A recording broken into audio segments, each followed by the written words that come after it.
നമ്മുടെ അദാനി പോർട്ടുമായി ബന്ധപ്പെട്ട ചടങ്ങുകളിലൊക്കെ തന്നെ എൻ്റെ സുഹൃത്ത് എന്ന് പറഞ്ഞുകൊണ്ടാണ് കരുണാദാനിയൊക്കെ തന്നെ ഇവർ അഭിസംബോധന ചെയ്തുകൊണ്ടിരുന്നത്. അപ്പോൾ ആ സമയത്ത് ഇവർക്ക് സ്വകാര്യ നിക്ഷേപം കുഴപ്പമില്ല, അദാനി കുഴപ്പമില്ല, ഇനി അംബാനിയാണ് പൈസ ഇൻവെസ്റ്റ് ചെയ്യാനായിട്ട് വരുന്നതെങ്കിലും കുഴപ്പമൊന്നുമില്ല. അത് CPM-ന് മാത്രമല്ല, കോൺഗ്രസിനും അങ്ങനെയാണ്.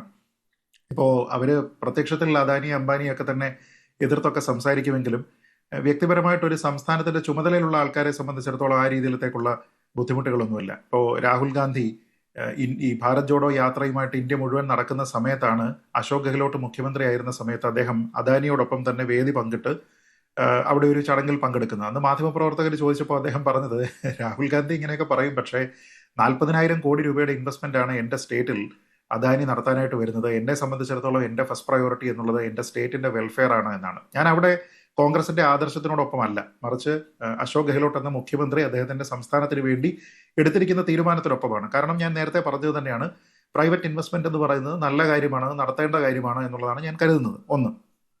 രണ്ട്, ഇവിടെ നേരത്തെ ശ്രീ ഹരിദാസ് പറഞ്ഞപ്പോൾ അദ്ദേഹം പറഞ്ഞ ഒരു കാര്യം വളരെ പ്രസക്തമാണ്. ഞാനും അത് മുമ്പ് പലപ്പോഴും സ്ഥിരമായിട്ട് ആവർത്തിച്ചിട്ടുള്ള ഒരു കാര്യമാണ്. അതായത് നമ്മുടെ നാട്ടിൽ ഈ ബജറ്റിൽ പ്രഖ്യാപനങ്ങളൊക്കെ തന്നെ നടത്തുന്നു, പക്ഷെ അതിന്റെ ഒരു അക്കൗണ്ടബിലിറ്റി എന്ന് പറയുന്നത് ഒന്നാമത് ആരും അത് ചോദ്യം ചെയ്യുന്നില്ല. ഏതൊക്കെ രീതിയിലത്തേക്കുള്ള ഫണ്ട് യൂട്ടിലൈസേഷനാണ് ഉണ്ടായിട്ടുള്ളത് എന്നതിനെ കുറിച്ച് പറയുന്നില്ല. പക്ഷെ അതിന് സർക്കാരിൻ്റെതായിട്ടുള്ള ഒരു മെക്കാനിസം ഉണ്ട്. ഈ ബജറ്റ് വരുന്നതിന് കുറച്ച് നാൾ മുമ്പ് ഇപ്പൊ കേന്ദ്രത്തിലാണെങ്കിൽ എക്കണോമിക് സർവേ, സംസ്ഥാനങ്ങളിലാണെങ്കിൽ എക്കണോമിക് റിവ്യൂ എന്ന് പറഞ്ഞുകൊണ്ട് ഒരു പഠന റിപ്പോർട്ട് ഇറക്കും.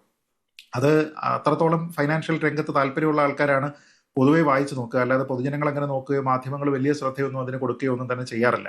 ഇപ്പോൾ ഒരു പ്രോജക്റ്റ് മാപ്പിംഗ് അല്ല എങ്കിൽ പോലും ഏതൊക്കെ പദ്ധതികളിൽ എത്രത്തോളം പണമാണ് ചെലവഴിച്ചത്, എന്താണ് അതിന്റെ നീക്കിയിരിപ്പ് തുടങ്ങിയ കാര്യങ്ങളെക്കുറിച്ച് അതിൽ അഡ്രസ്സ് ചെയ്യാറുണ്ട്. പക്ഷെ നമ്മുടെ നാട്ടിൽ അത് മാധ്യമങ്ങൾ പോലും വലിയ പ്രാധാന്യമൊന്നും തന്നെ അതിന് കൊടുത്തിട്ടില്ല എന്നുള്ളത് നമുക്കറിയാം. പിന്നെ ഇവിടെ ചർച്ചയിൽ പറഞ്ഞു വന്ന ഒരു കാര്യം, അത് നമ്മൾ ഈ പറയുമല്ലോ, ഈ വേർ ദർ ഈസ് ക്രെഡിറ്റ്, അത് ഡ്യൂ ആണ്, അത് കൊടുക്കുക എന്ന് പറയുന്നത് പോലെ 1 രൂപ പോലും നികുതി പുതുതായിട്ട് വർദ്ധിപ്പിച്ചിട്ടില്ല എന്ന് പറയുന്നത് അങ്ങേയറ്റം പോസിറ്റീവായിട്ടുള്ള ഒരു കാര്യമാണ്. നമ്മളതല്ല എന്ന് പറഞ്ഞതുകൊണ്ട് കാര്യമില്ല. കാരണം ഓരോ തവണയും ഇവിടെ ബജറ്റ് വരുന്ന സമയത്ത് എങ്ങനെ ആൾക്കാരെ പിഴിയാം എന്ന രീതിയിലത്തേക്കുള്ള ഭാവനാപൂർണ്ണമായിട്ടുള്ള ഐഡിയാസ് മാത്രമേ നമ്മൾ കണ്ടിട്ടുള്ളൂ. ഇപ്പൊ എന്തായാലും ഇവിടെ കുറെ ലാൻഡ് ട്രാൻസാക്ഷനോ വീട് വെപ്പോ രജിസ്ട്രേഷനോ ഒക്കെ തന്നെ നടക്കും. എന്നാൽ പിന്നെ രജിസ്ട്രേഷന്റെ കുറെ ചാർജ് അങ്ങ് കൂട്ടാം എന്ന രീതിയിലത്തേക്കൊക്കെ തന്നെ നമ്മൾ ചിന്തിക്കാറുണ്ട്. കാരണം അതിൽ വേറെ കുറുക്കുവഴികളൊന്നുമില്ല. എന്തായാലും പ്രോപ്പർട്ടി ആണെങ്കിലും ഒക്കെ രജിസ്റ്റർ ചെയ്തേ പറ്റൂ. അപ്പോൾ ആ സമയത്ത് നമുക്ക് അതിന് ചെലവങ്ങ് വർദ്ധിപ്പിച്ചേക്കാം എന്ന രീതിയിലത്തേക്ക് ഈ റോക്കറ്റ് വിടുന്നത് പോലെ കുത്തനെയുള്ള വർധനയാണ് പലപ്പോഴും വരുത്തിയിട്ടുള്ളത്, നമുക്കറിയാം.